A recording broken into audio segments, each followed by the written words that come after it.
Zach, you can do anything. I mean, you're gorgeous, you're smart, everybody loved him.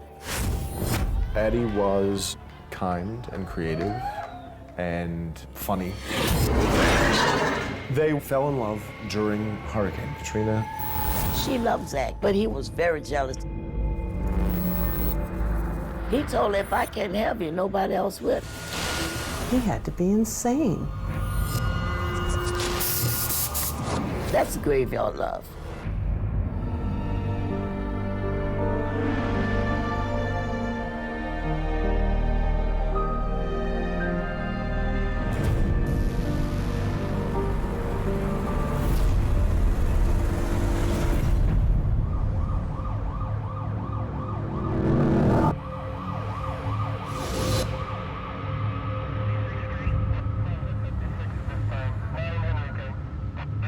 I was getting ready to go get something to eat. A broadcast came across the radio, suicide call. The coroner's office investigator started to try to identify him by means of going through his pockets. We come across a clear plastic Ziploc baggie with a white folded up piece of paper and some military dog tags. The dog tags had his name was Zach Bowen. The folded up piece of loose leaf paper had "for police only" written on it. I started reading the note. I had to take my life for the life I took. It said how he had taken the life of his girlfriend, and he gave the address. Went directly to the address.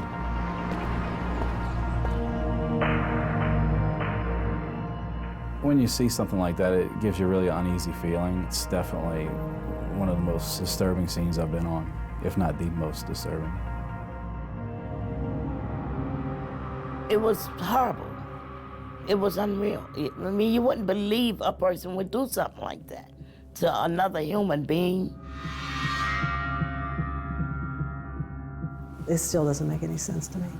How a person can go from being this jovial, wonderful person that everyone loves to this, what they called him here was the Butcher of New Orleans.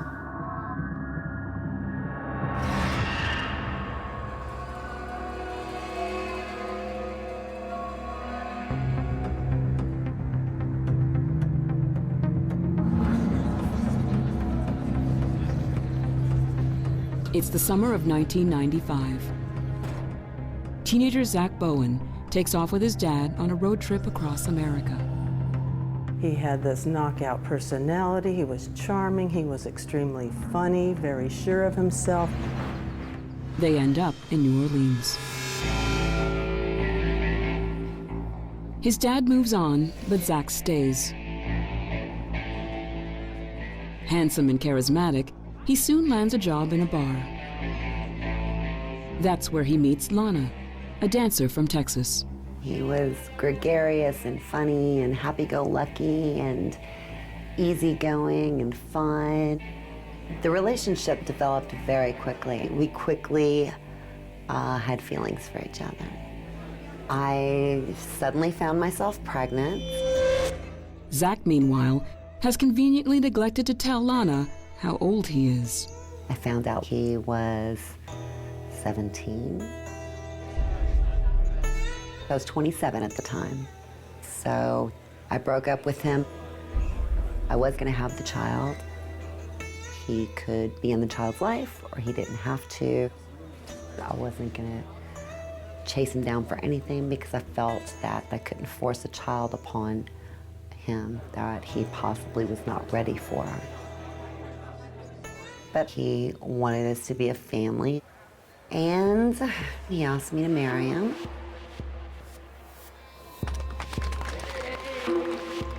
And I thought, oh my God, Zach, you're 19 years old and she's 28. And I did. I cried and cried and cried. And I accepted. We were very happy, very much in love. You could see the love in our eyes. We loved each other.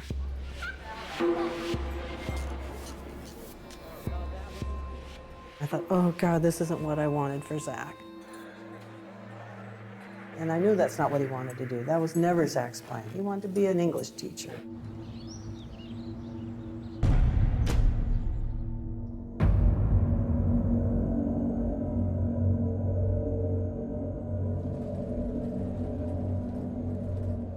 A second child comes along.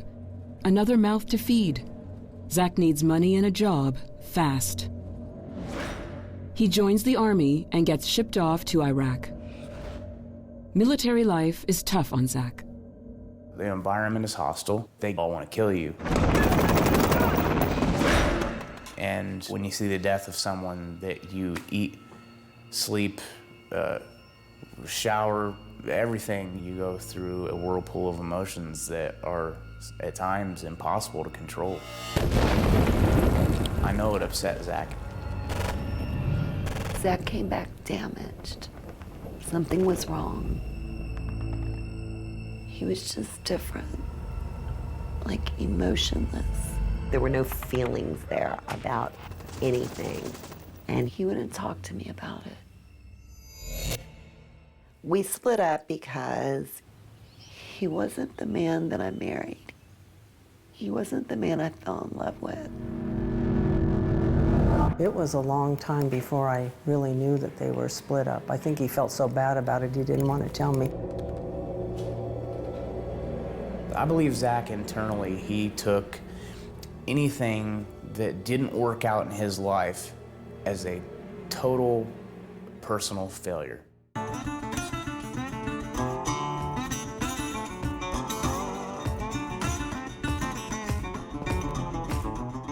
Now 27 and separated from Lana, Zach reinvents himself as the carefree, no-strings-attached guy he was when he first came to New Orleans.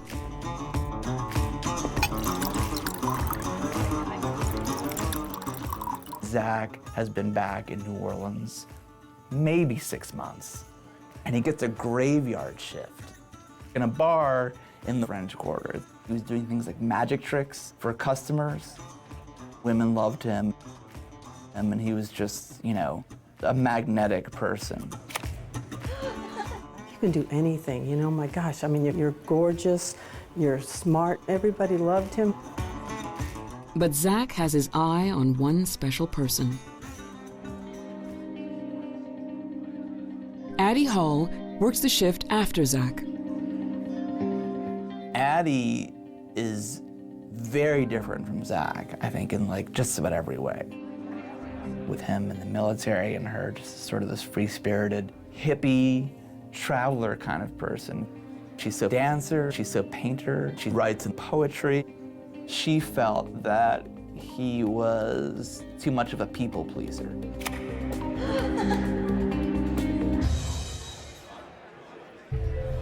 Zach would do the bar tricks and the bar jokes. And Addie just thought they were cheesy. Like Zach, Addie has come to the Big Easy to start a new life. Addie was kind and creative and funny and engaging. She was extraordinarily intelligent and literate. She was also a seamstress costume maker. She had won awards as a dance instructor. Zach is captivated from the get-go. Zach saw in her this sort of bohemian character who he believed was like the French Quarter ideal, and immediately started pursuing her. She's not interested in him really at all. She's looking at this guy, you know, ex-military guy, and just thinking, this is not her type of person. In his mind, he was like, I'm gonna win her over. I can do this. I'm charming. I'm good looking. I got this. So he just kept being nice to her and smiling. And then there was an evening where he stayed after her shift. You don't need to do that, I got it. And they had some shots of Jägermeister. And after that, I believe it became something more. I don't know how many. She gave her friends the sense that they were very close, that they were sharing a lot, and that she was hearing some very profound moments of his life. Zach told me that he had met the love of his life, his soulmate. I could tell he was just smitten with her.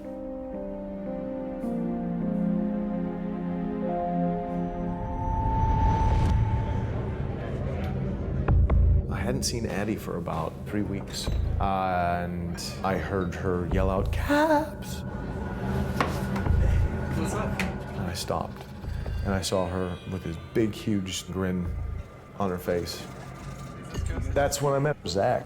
I met him a week before Katrina. She was happy, like really, really happy. There is another side to Zach that Addie knows nothing about. Zach has this whole other life. Zach's friends had no idea he was married or that he has children. As Zach and Addie's relationship grows, a massive hurricane is brewing out in the Gulf. And it's headed straight for New Orleans. The monster storm will change everyone's lives.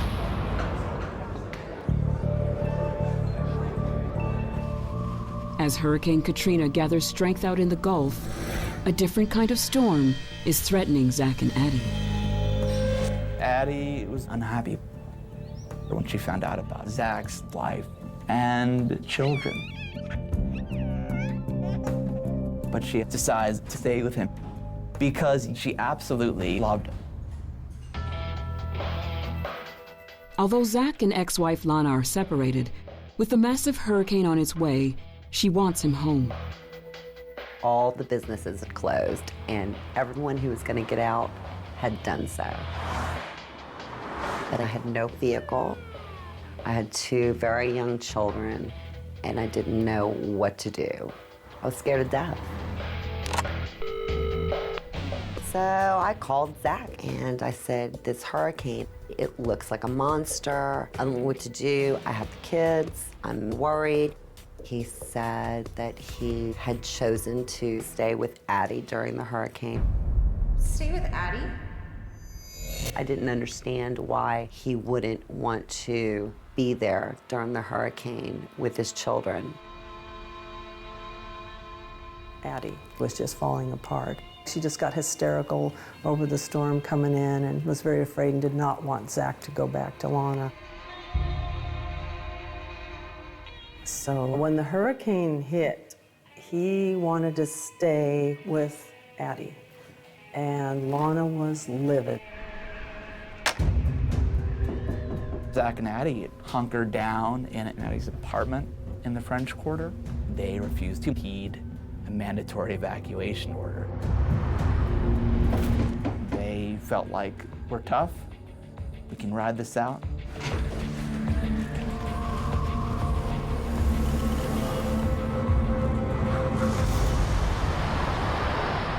I was listening to the television about what was coming towards New Orleans.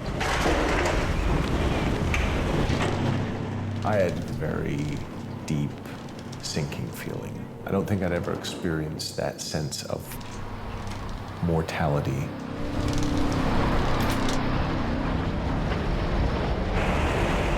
When Katrina makes landfall, New Orleans is battered with terrifying force.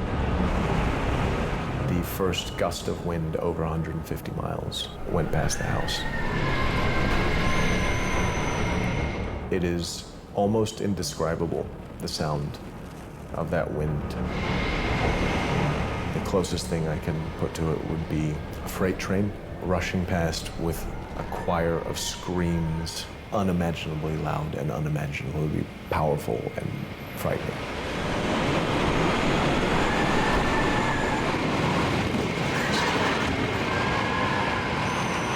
If that wind comes in the house and takes your roof off, that's when you die.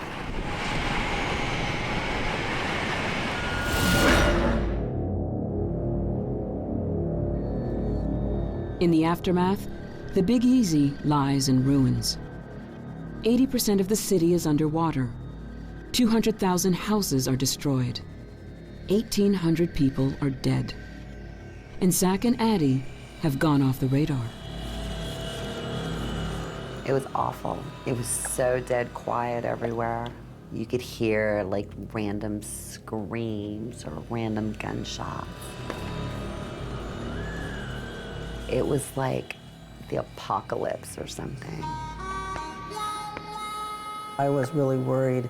I did not hear from Zach. What's happened to him? Is he lying underneath 6 feet of water? Is he dead? You don't know. My phone calls were going unanswered, and I couldn't get in touch with him. I was terrified that my children had lost their father.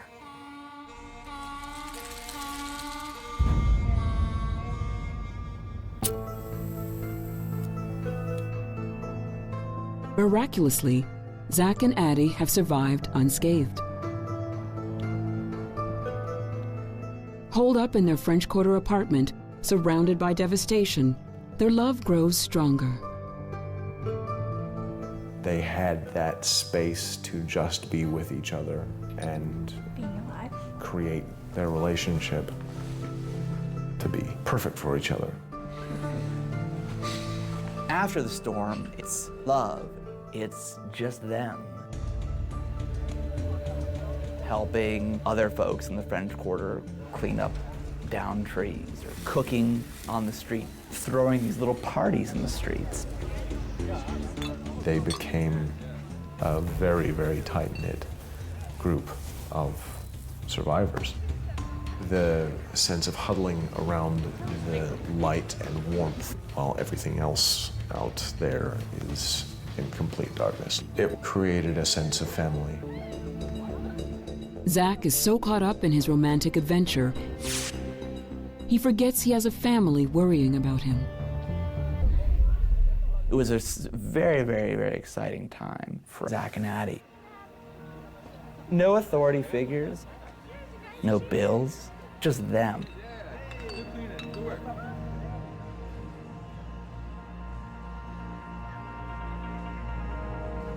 Falling in love amidst the ruins of New Orleans, having sex in the middle of the street.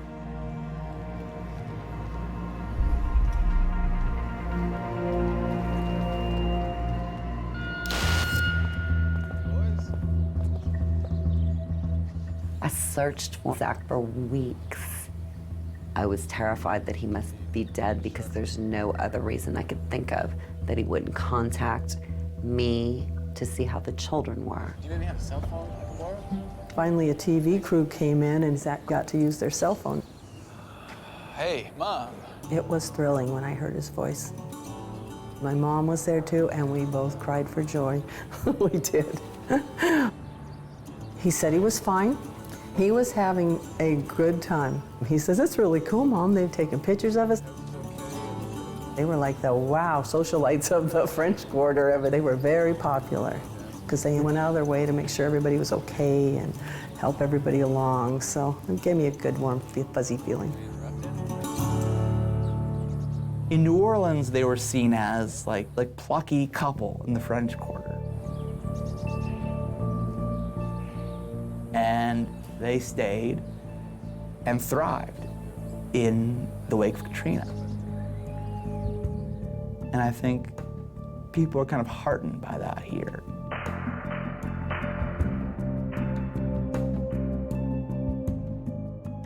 They had a blast. They enjoyed their notoriety, their fame, their pictures in the New York Times. There was no communication at that point. We had no idea if he was okay or not. It was horrible. This is a man I loved. My phone calls were still going unanswered.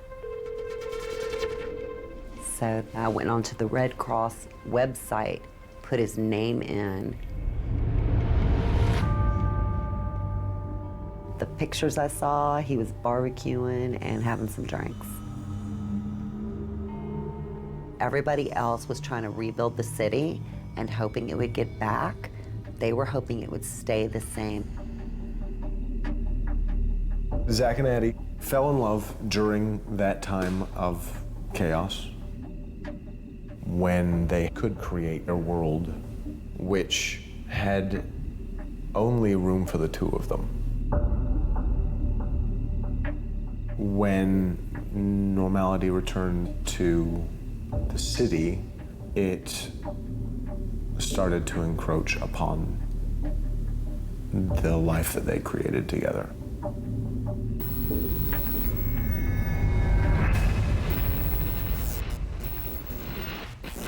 I think the electricity came on, and they probably went, oh, crap, here it comes. Here comes life back at us again.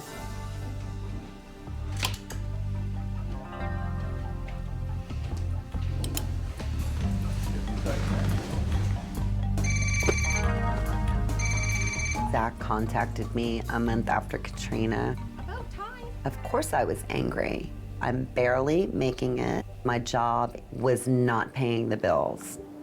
And I'm gonna need some help. We need to talk. It's time for you to step up. We agreed to meet at a bar in the French Quarter. He said he was sorry and he had made some mistakes. We decided that he would have the kids every other weekend.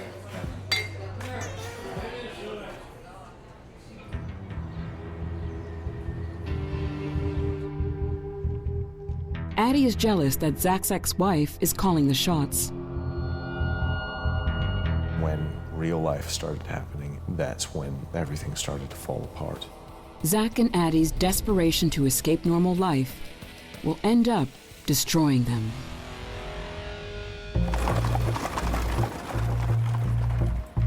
Normality returns to New Orleans after the hurricane.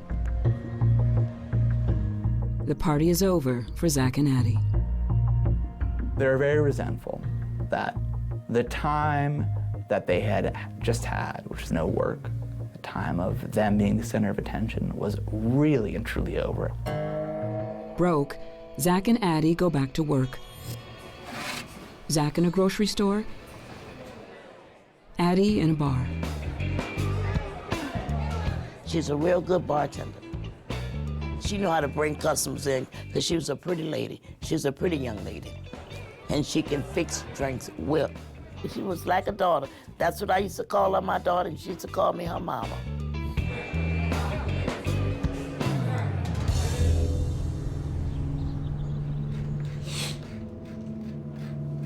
Once things started to normalize in this city, that's when the fight started. That's when things got crazy. They were holding on to something, to being those outlaws and living on the edge of society, but society came back. That's when the drugs started. Before Katrina, Zach and Addie had been casual drug users.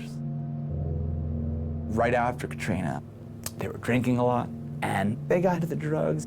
They were looking for the high that they had, and they weren't gonna get it. What time did you get home last night? The drinking and the drugs led to the degradation of their relationship. When they started having problems, they would use more and drink more. Zach's spiraling out of control. His demons are coming back to haunt him. Zach's military experiences, he never got over.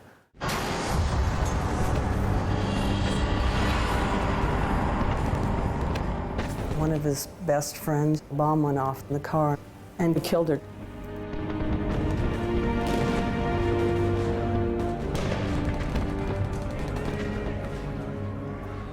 Made friends with an Iraqi boy. The insurgents found out about it and massacred the whole family. Zach just never got over that. He never got over it. I think he was extremely depressed. I absolutely think Zach had PTSD. But he never let any of us know anything was wrong. Like I said, he always smiled. The alcohol and drugs unleash a storm of emotions in Zach. He becomes insanely jealous of Addie.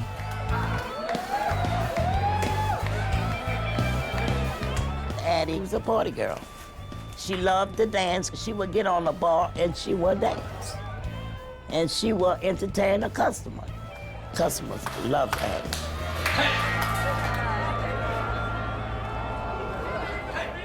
Zach would go off the deep end on Addie, thinking a customer is looking at her, flirting with her or something. She loved Zach. But he was very jealous. And I used to tell him, this is a business. You know, she has to make tips and she has to make customers happy. That was her living. Zach doesn't see it that way. The drink and drugs only make him more angry.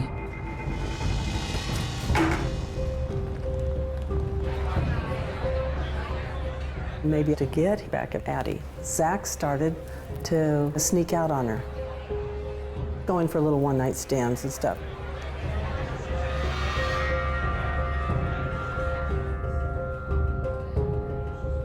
Addie said that she was going to leave him. She was tired of him being jealous.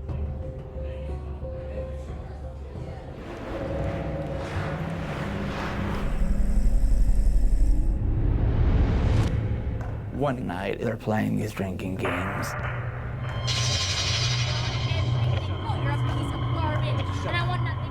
And they get into kind of an epic fight.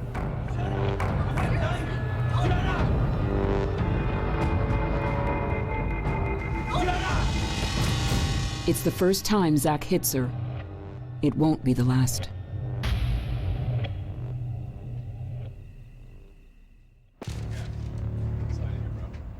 The next morning, Zach tells friends, I'm done with New Orleans.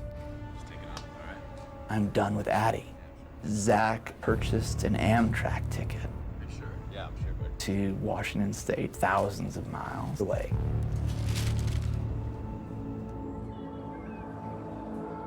The next morning, Addie finds a note. Zach has left town. For good.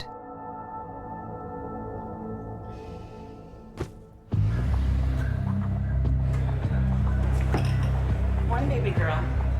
The next day after, I asked her, I said, where the bruises come from then? She said, from Zach, he hit me. She told me they had been fighting. When they drank too much, they would fight. Let me see. When that first major breakup, they were that pain of distance and not having that other part of you. It's pretty awful.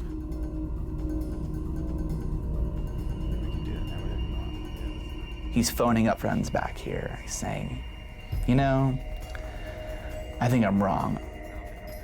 I'm not finished with New Orleans. I don't think I'm done with Addie either. Look, there's someone here I think you need to talk to, okay? Hold on 1 second.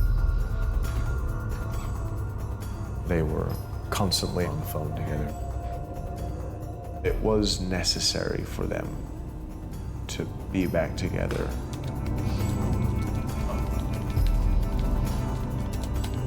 After a couple of weeks apart, Zach returns to New Orleans and Addie. A fatal mistake. After the 2 days of them being together again, they start using the same amounts of drugs, drinks as before. The drinking and drugging obviously makes the fights worse and worse.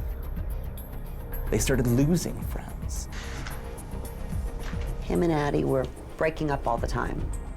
It wasn't just argument, it was saying horrible things to each other and doing nasty stuff to each other. One day, She locked him out of the house, and he was banging on the door, yelling, "Let me in, let me in." Open up! Quick, quick! A neighbor called the cops, and the cops took him to jail. At one point, it was almost as if they were breaking up, getting back together every 24 hours.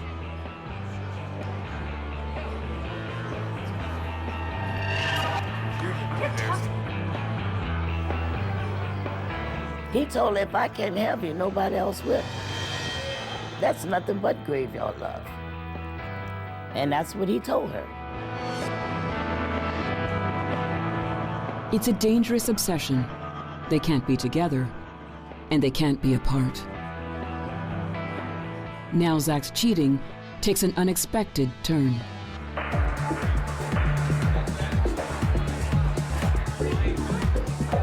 Zach had described himself as bisexual. And now he actually has a relationship with a man. Addie feels insulted. She cannot accept Zach's bisexuality. Addie was homophobic. So Zach's infidelity and possible homosexuality. She didn't like that. Zach's gay affair is the ultimate betrayal. Addie wants revenge. And an opportunity soon comes her way.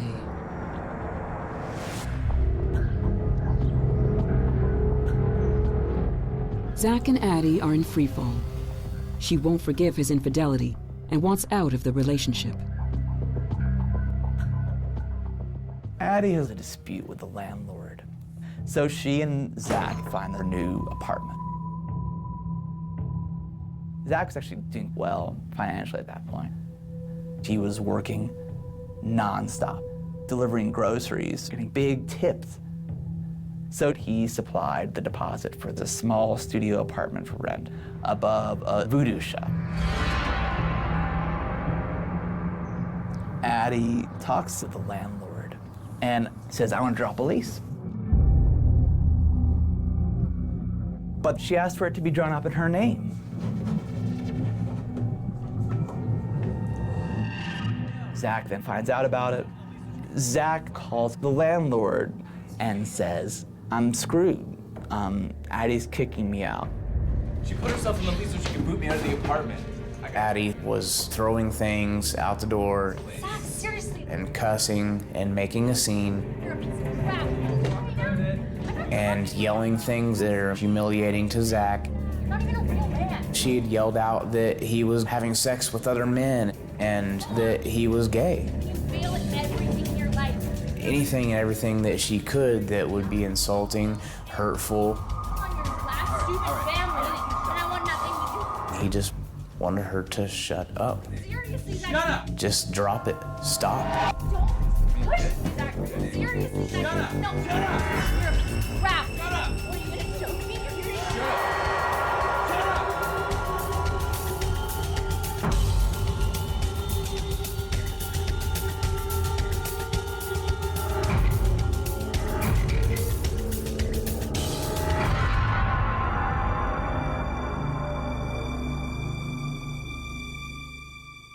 After Zach strangles Addie, he's horrified at what he's done. I think there was some contemplation about, do I run? What do I do?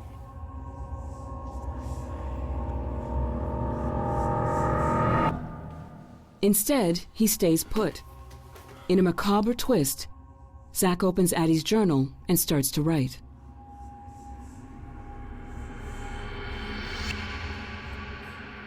It begins as a kind of clear, blow-by-blow account of what happened. We fought over the apartment. She tried to kick me out.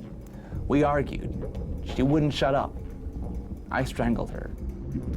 I killed her.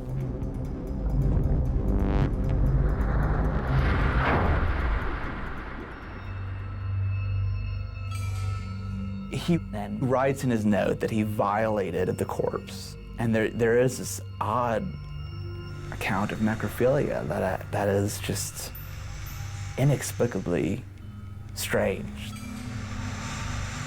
It was a combination of rage and lust. He even wrote, "I still love her," despite how angry he was at her.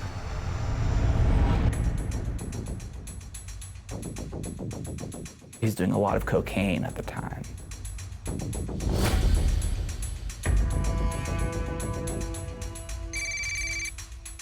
I had been calling Addie. No, Addie. It was strange for her not to call me back. I haven't seen Addie in some days, and she haven't answered the phone.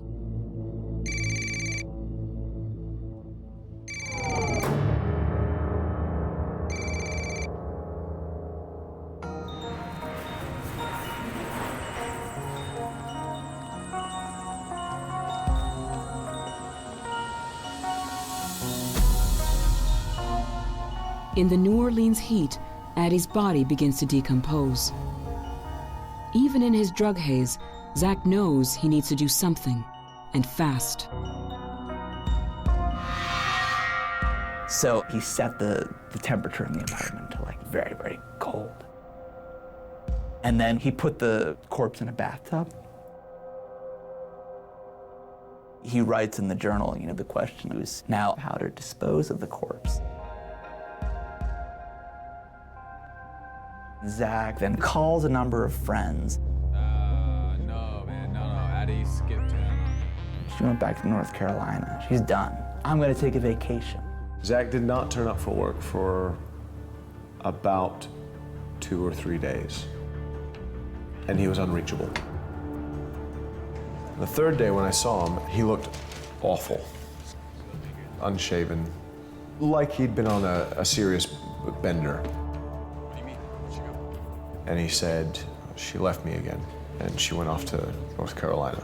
And my first thought was, oh, she's dead. And then I dismissed that. I thought it's possible. It was in Addie's nature to just drop everything. With Addie's corpse decomposing in the apartment, Zach spends the next 2 weeks in a frenzy of sex, drugs, and alcoholic excess. Hello? Zach called me late at night and says he wants to party with me. I thought he was drunk. You're out of your mind. Where's Addie? And he said, she drove me crazy and I drove her out of town. I said, what does that mean? He said, she's back home.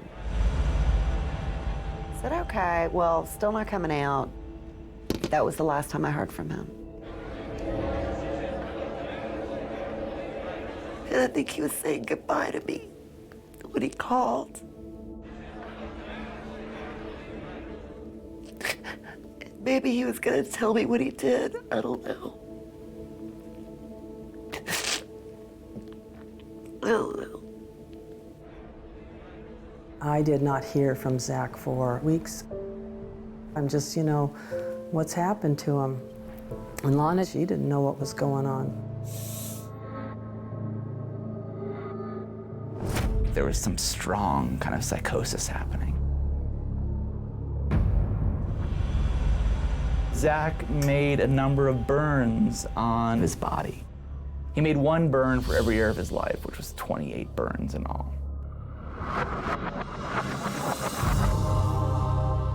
He disappeared. He wasn't answering calls, didn't come to work. And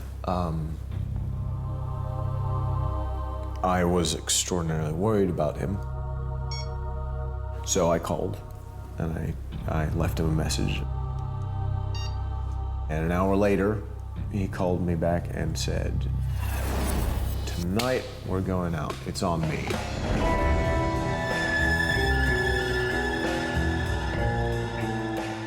He got a very big bag of cocaine, and then we went to the strip club, and he seemed fine, back to his jovial persona. Bought me lap dances and drinks.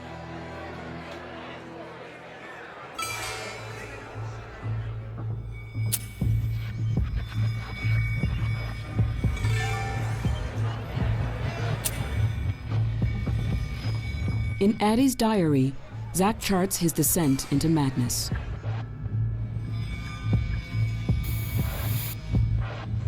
He writes messages on the wall in spray paint.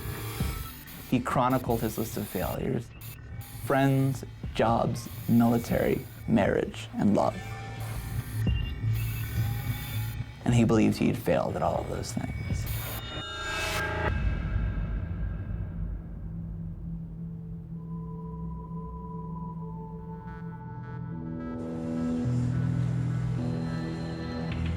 "12 days after killing Addie, Zach heads to a rooftop bar in the French Quarter. He orders a couple of drinks. Zach is taking his drink and wandering back and forth on the rooftop bar. The bartender's concerned that he's not going to settle the tab.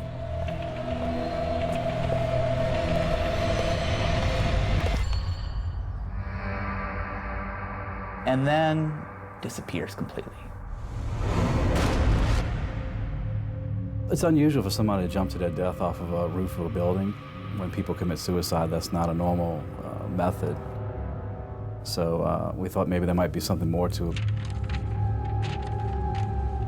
Zach's note confirms their suspicion. Started reading the note. It said I had to take my life for the life I took. There's obviously another murder scene that we have to get down to the bottom of what's going on.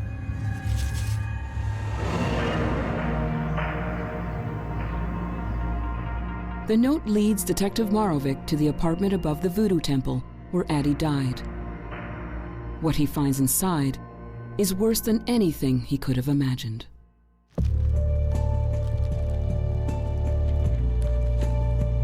A note in Zach's pocket leads Detective Marovic to the apartment where Zach killed Addie.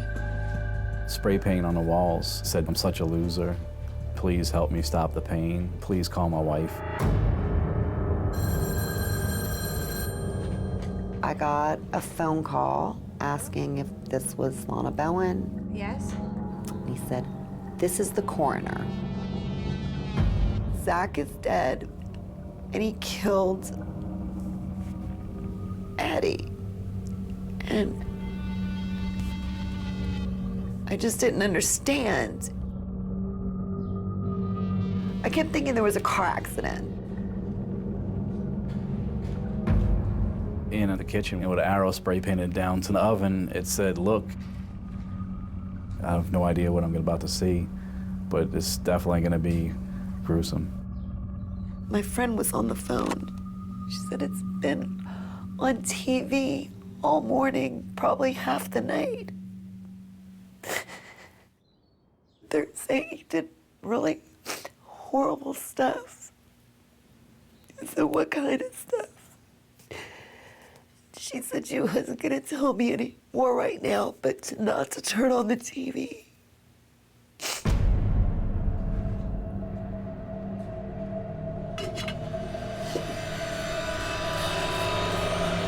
Opening the lid up on the first pot, there was a human head.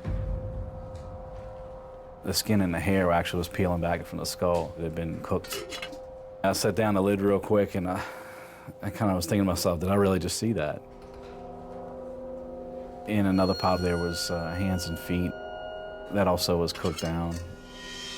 I opened the oven door and there was a large disposable turkey pan.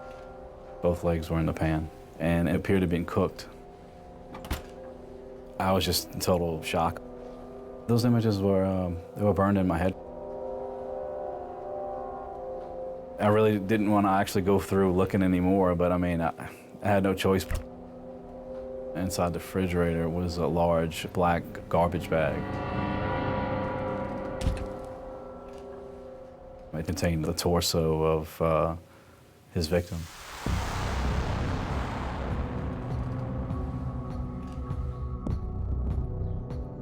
I didn't know what to do. I called Lori and of course was hysterical. And I said, Zach's dead and so is Addie, and I don't know what happened. She started crying and screaming. I cried and cried and cried for 2 years. I think about him every day. I think about what I could have done as a mother to have prevented that. It doesn't make any sense. The story doesn't. You have this, great kid who everybody loves, and then this thing happens. We discovered in a journal that he wrote that he was trying to figure out a way of disposing the body piece by piece. He decided to cook them down so that it wouldn't smell. It's definitely one of the most disturbing scenes I've been on, if not the most disturbing. There is no evidence Zach ate any of Addie's remains. But the extraordinary horror of his crime rocks New Orleans and those who were closest to him. He had to be insane. He had to be insane. That's something an insane person would do. I think the losses that he suffered in Iraq were extraordinary for him. Whether it's losses of friends, loss of career, his marriage is done. And I think he was just, extremely depressed, traumatized.